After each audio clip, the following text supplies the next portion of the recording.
I'm Chad Reed. I'm Hillary Langer. I'm Gil Jenkins. And this is Climate Positive. Everything has a risk, an opportunity, and a cost. And I think you have to take a step back and just say, okay, what's the risk to our business? What would be the fines? What would be the reputational damage? And have that dialogue maybe in a risk scenario workshop and say, okay, how do we think about what would happen if we were to have some issues happen in different states or countries? With the proliferation of sometimes conflicting standards for sustainability and impact reporting, companies need trusted partners to help them define and measure sustainability metrics that are not only material to their businesses and stakeholders, but that also generate real value. To this end, Workiva, a global software-as-a-service platform, has developed products that help companies advance their sustainability goals. In this episode, Chad Reed sits down with Mandi McReynolds, VP of Global Environment, Social, and Governance at Workiva, and the host of ESG Talk podcast. Chad and Mandi discuss the perceptions of company executives and sustainability practitioners, the emerging role of AI in sustainability reporting, and the evolving nomenclature surrounding efforts to generate and report sustainable impact. Mandi, thank you so much for joining us today. It's a real pleasure to have you.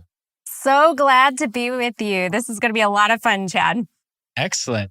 Well, first, I want to start with your background. Tell us a bit about where you grew up and your early career. Sure. When I started out my career, I was deep in the S discipline, the social discipline. So I've had the privilege to work in environment, social governance across 4 different industries, looking at government, nonprofit, to higher education. Then I served at a Fortune 500 financial service firm, multinational firm, to technology today with Workiva. And it really leveraged this opportunity for me to see how environment, social, and governance transcends different industries. Some challenges are the same, some challenges are different. But more often than not, in all those roles and all those experiences, it was really about the ability to see how societal impact or environment impact could benefit business results for the company. And oftentimes, CEOs and organizations would bring me in to work and operate in that way. And I could see how they played off of each other for mutual benefit and mutual impact. And so that's really why my career path had followed that piece. I often joke I was good at different parts of the S discipline with influence of environment. And one lucky day, our CEO asked me to chair Environment, Social, and Governance Task Force for the Fortune 500 company. And I was very thankful for that work with the CEO and our Chief Legal Officer, Chief Marketing Officer, and others. So we were early days before a lot of people had ESG on their radar. But we learned a lot, and a lot through exploration. And also I tell people very candidly, I have a notebook of 17 failures that I made or lessons learned that I made from those early days. And that's really leveraged to where I am today working for Workiva. I have the privilege to work with our executive board team on implementing environment, social, and governance across our business, as well as working with our thousands of customers in the world around how they bring transparency and accuracy to data and reporting for it. As you alluded to, you're now the VP of Global Environment, Social, and Governance at Workiva. Tell us kind of more specifically, what does that entail, both broadly and on a day-to-day basis? Sure. I tell individuals, I know we've had this conversation before, that you have a really amazing job when you work for a company where you work with the board and you work with your executive team identifying what are the business value drivers for environment, social governance. And so for us, we really looked at it from our growth strategy. It's a big part of our growth strategy as an organization. It's a huge part of how we show up in our brand and our responsible brand. It's how we grow in our investor capital. And that's also how we model the way as global compliance and risk and regulatory becomes a pressure for us as a global company. And so from there, we identified 4 key ESG targets in innovation, people, philanthropy, as well as environment that would drive that mutual value forward for our business.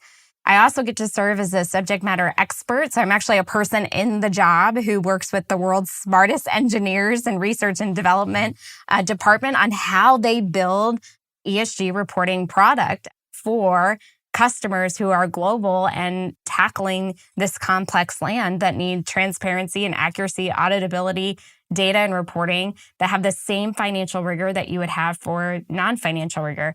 And so oftentimes I tell people our team is very innovative. We're beta 1 testers. We're constantly telling the problems to our product team, like, how do we make this easier? How do we make pulse checking materiality like a reality for the world?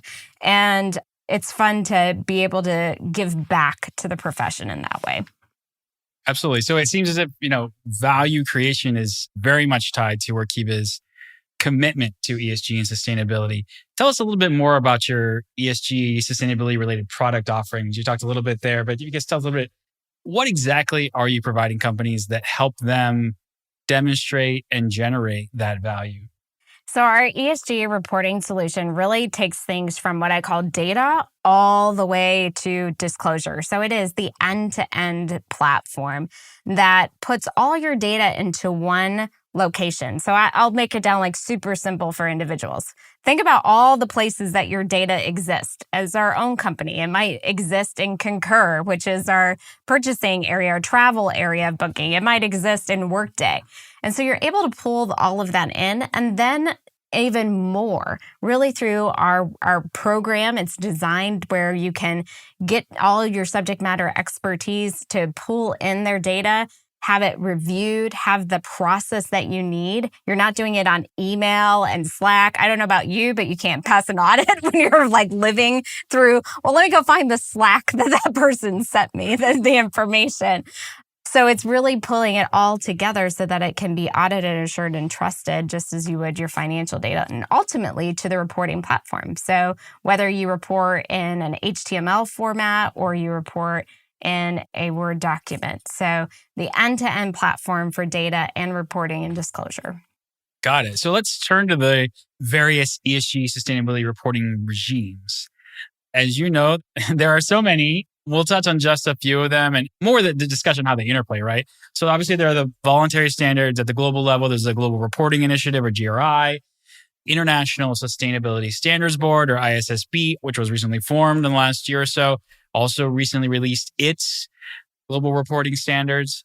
And as you know, there are publicly mandated or compliance standards, both in Europe, the Corporate Sustainability Reporting Directive or CSRD, as well as potentially in the US. I hope this podcast can be released before the SEC comes out with its finalized mandatory climate disclosure rule, which we do expect, at least the last I heard, this month in October.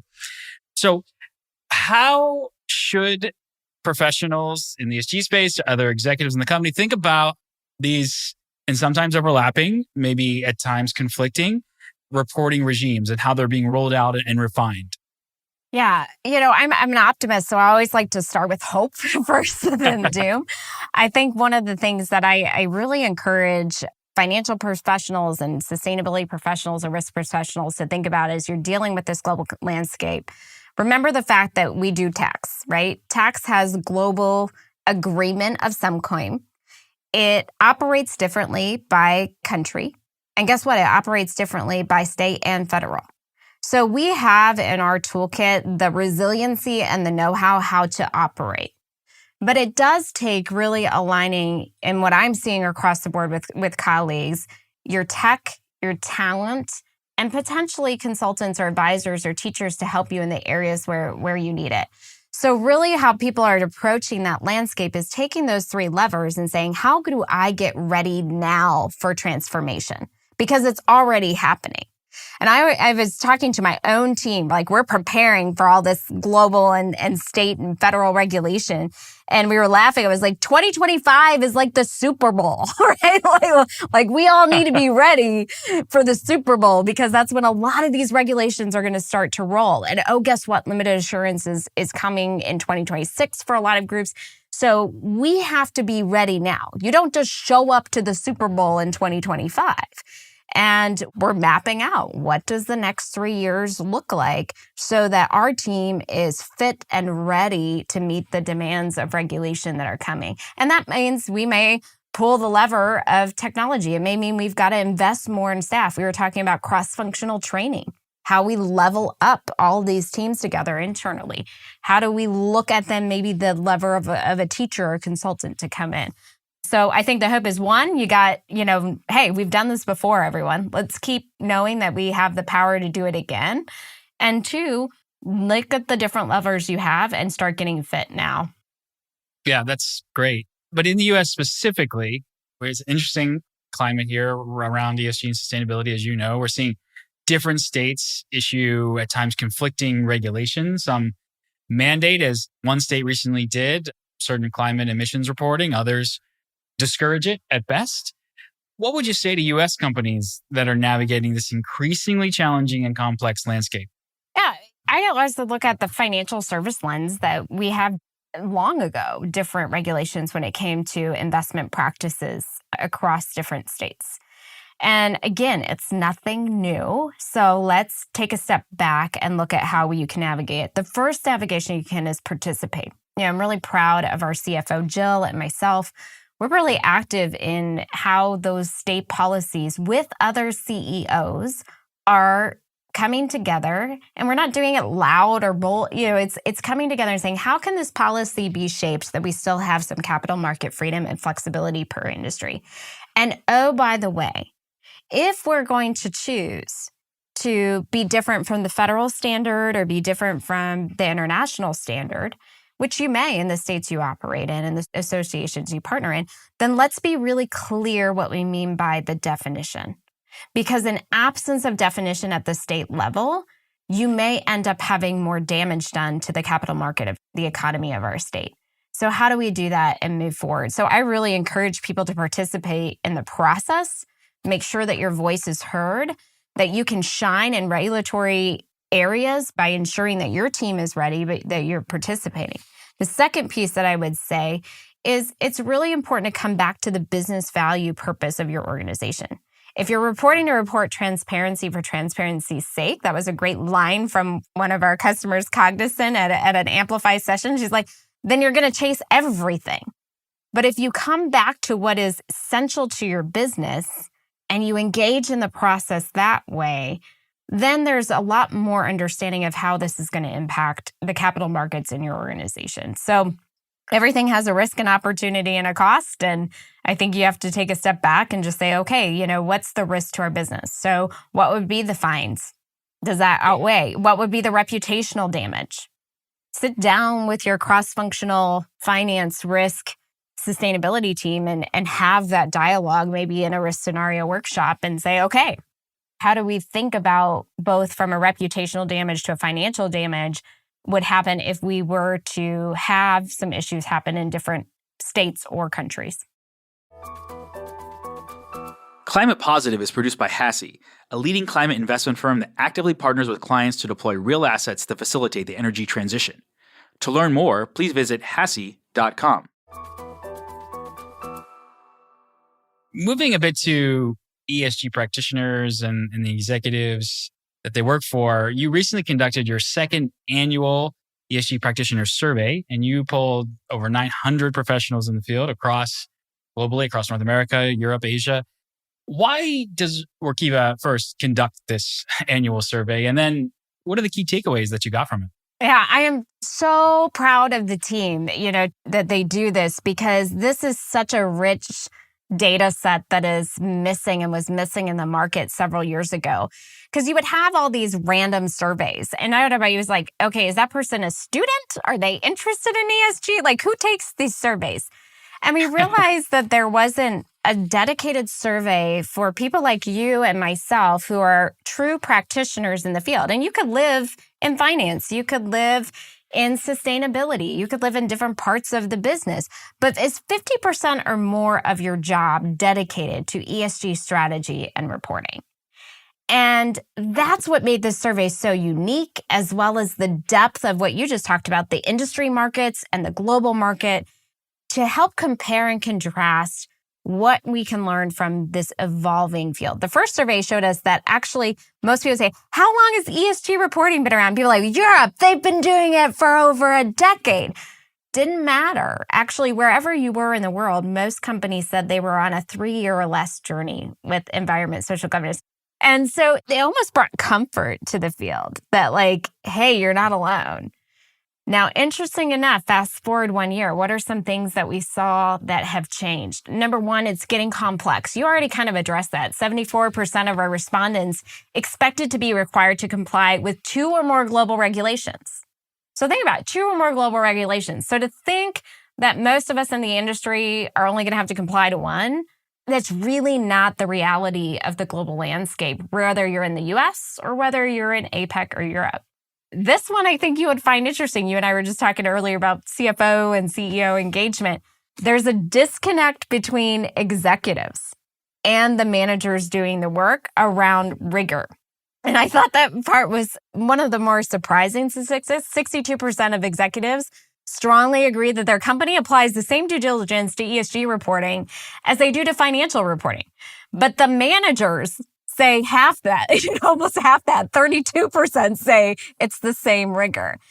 People can't see us, but you're laughing as well. Yeah, that's not encouraging. That's not a great sign. It's not encouraging that there's that disconnect. But I look at that as really good C-suite engagement, understanding the strategy level has been elevated. It took us 100 years to get financial reporting right. And guess what? In 2008, we didn't get it right. So I see this as a huge opportunity and a wake-up call for managers and mid-level managers and the new role of the ESG controllership to start to step up and say, hey, we've got work to do as we head to the Super Bowl moment of 2025. And it's our opportunity to give it the playbook it needs, because guess what? We didn't get it right in 2008, and we've got to get it right as we head towards larger global stock takes of like 2030, 2050. So those are the interesting findings to me, is the complexity is growing, and then we're seeing the others. And there's obviously innovation is key. 97% think innovation is going to happen. And practitioners really believe they're starting to drive business value. And that number has shot up to 90% over what it was the year before. And so that part is encouraging to me, is even though we're working on the rigor, we're finding the value for the business. Absolutely. And that ensures the sustainability of ESG professionals, I'm sure. Now, I want to move to you, Workiva. You've talked a lot about how can you apply generative AI to ESG and sustainability. And I'll be honest, this is not a topic that I thought about almost at all before we recently reconnected again. So walk us through the domains where you believe AI can complement human efforts to drive both stronger ESG or sustainability reporting and performance. Yeah. So you and I talked a lot about it being like small offices, right? Like offices of one, offices of fun, or like very, part-time teams, cross-functional teams. And this is where I get super excited about generative AI. Generative AI has been around in the ESG space, and you would know it from like the asset management space, right? We use different types of AI to crawl for language, crawl through reporting, build our portfolios. That's been around. What's new is how we think about it as taking away the vacuum task, the tasks that suck the time away from people like you and myself and our colleagues, where let's say you're working on a policy, right? Plugging in, how should Workiva think about a travel policy in reflection of the upcoming SEC regulation? Right? And then that intuitive AI that's in a nice, secure platform and that's in a nice, can begin to generate things that are based off of founding evidence. One thing my team did was they're playing with right now with generative AI is we have our ESG report. Well, how many times do you have to go out and, repost minute notes in a more condensed executive summary? More often than I like, for sure. More often than you would like, right? Vacuum task. How often do you have to try to write an article for internal employees? Mm-hmm. So what if you already had your shared report and you could take it, and this is what we did. We copied it, put it into an intuitive generative AI for ESG, and then we see this incredible result of language. We could adapt the tone to be a more casual tone. but it's still audited and it's still assured and it's still trusted. We could tweak it to have that intranet feel of language for our employees. And now all of a sudden, that time-suck task just turned into something very practical and easy that allows the team to focus on strategy while communication becomes a lever. So the future of AI is super exciting to me, and I look forward to the day you and I don't have to do executive summaries. We can just copy and paste the minute notes and see it spit out stuff for us. And we can also begin to focus on the other kinds of tasks that matter most to our business value. Absolutely. Well, I love to connect offline on this as well, because we need to get some generative AI. Yeah. We could talk all day about compliance side, gap analysis of AI. There's also performance side. There's stakeholder management AI. There's so much more to AI than just the reporting side, but that's a little flavor of where the future is going. Well, finally, before we go to the hot seat, let's turn to the nomenclature surrounding ESG. In this discussion, I've used ESG and sustainability interchangeably. Increasingly, many folks find the ESG acronym at the same time confusing and sometimes polarizing. So should we be using a different term, whether it's sustainability or impact or both, when we refer to these reporting and other initiatives that do identify risks and opportunities and generate value on the basis of environmental, social, and governance concerns? Yeah. I think one is you have to think about it from globally. So we're going to have a global context or agreement like tax, but it's going to be localized. Language is going to be the same way. So we struggle in this balance of sustainability may be more used holistically for ESG in the European market. LATAM, it fluxes pending where you are in LATAM. APEC is still working on that language development of sustainability. In some countries, yes, and others, no. In the US, you use the term and most people think environment. But when you say ESG, they think more holistically. So as we navigate this, let's look ahead to the next 3 years. And I love what you said about the word impact. We have to remember that this is about dual impact, double impact on society and business. So I'm seeing more people lean into impact because that's also where the global regulation alignment will be in the Super Bowl year of 2025 and 2026. I'm also seeing very progressive CFOs and very interesting teams cross-functionally or together forming around sustainable finance. And I think that's something that we can think about is when we're talking about the sustainability of an organization, we're talking about sustainable financing, responsible financing. And when we're talking about society, our capital has the opportunity to create sustainability. And in order for us to meet the SDGs, Workiva is a member of the CFO for the UN SDGs, really looking at this idea of to meet the SDGs, private sector has to step up. And you know this from your work at your organization. They have to make those financial investments in order for us to have a sustainable impact. And so I think sustainable finance is something we're going to see really take off in the next several years as we look to the future. Well, thank you very much, Mandi. We're almost done, but first we have the hot seat. So we ask you for your immediate reactions to the following statements. One thing I changed my mind on is... I'm going to take a term from one of our founders, and I came to Workiva because I just loved his style around this. It was leaders own failure, success is owned by the team. And I used to think accountability was owned by everyone. And it really, when I came to Workiva, it just culturally really made me realize how much that is true. And everyone wants to be on a winning team, a positive team, but you got to own the failures so that you can all move forward. But what happens is everyone then takes accountability, right? And so I used to think everyone takes accountability, but as a leader, if you take accountability of the failure, then everyone starts to step up and take accountability. So I've really changed my mind and my approach on that since working with one of our founders. I love that mantra. Next one. When I need to recharge, I wake up without an alarm very early. For everyone that knows me, I do that. And I'm an introvert at heart, but I'm very extroverted in my role for work. So I take really spiritual time, reflection time in the morning, really seriously setting the tone of gratitude and prayerful gratitude with my cup of coffee and using that to fuel what I need to get through the day. I'm also a morning person and more of an introvert. So Yeah, there you go. maybe commonalities to those of us in the field.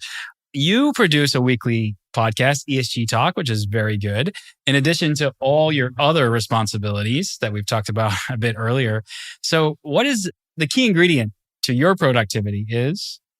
Well, it's all a team sport. There's engineers behind the recording engineers as we have today, and Lauren, who's on the call. So I always have to say the team definitely is key. But I would say more than anything, prep. You may not be the smartest person in the room, but preparation is key for preparation plus opportunity. And when you're prepared, you're ready for opportunity. Cy Wakeman used to say, change is only hard for the unready. So be ready. And I think that preparation makes productivity possible. Another great mantra. I want my kids to know. I say this to my daughter when I drop her off every morning, let the Spirit help you be kind, gracious, and wise. That's lovely. You've spent a lot of time. Did you actually grow up in Iowa? I've lived all over. So I lived in Flint, Michigan, Scranton, Pennsylvania. Before the office, nobody knew what that was. Cincinnati. Kentucky area, and then Iowa. Okay. But you have spent a lot of time in Yes. Iowa. And so what would you say is the most underrated part of the state? Okay, so I'm a biker. I love to bike. And we have this awesome bike ride across Iowa. It's an entire week. It's called RAGBRAI. It's 400 some miles or 500 miles, pending the route. It changes route every day. It is incredible to see the farmland, the small communities to like the bigger towns, or I call the bigger cities, depending where you've lived in life. But that way of really people opening up their homes. And also like, there is nothing like our biking trail system. There's a 16-mile loop trail near one of our house area, and you can just get out and go. But if you live in a backcountry area, you can like get out and go for 20 miles and you only see like one car. So our biking culture is unreal. That's lovely. Awesome. Okay. Well, finally, to me, climate positive means transparency plus accuracy equals positive impact. excellent. Excellent. This has been really fun, Mandi. Thank you so much for joining us. And again, you have your own podcast called ESG Talk that we encourage everyone to check out as well. Really appreciate your time today and look forward to staying in touch. Likewise, Chad. Thanks everyone for tuning in. It was a great time together. If you enjoyed this week's episode, please leave us a rating and review on Apple and Spotify. This really helps us reach more listeners. You can also let us know what you thought via Twitter at ClimatePosiPod or email us at climatepositive@hasi.com. I'm Chad Reed, and this is Climate Positive.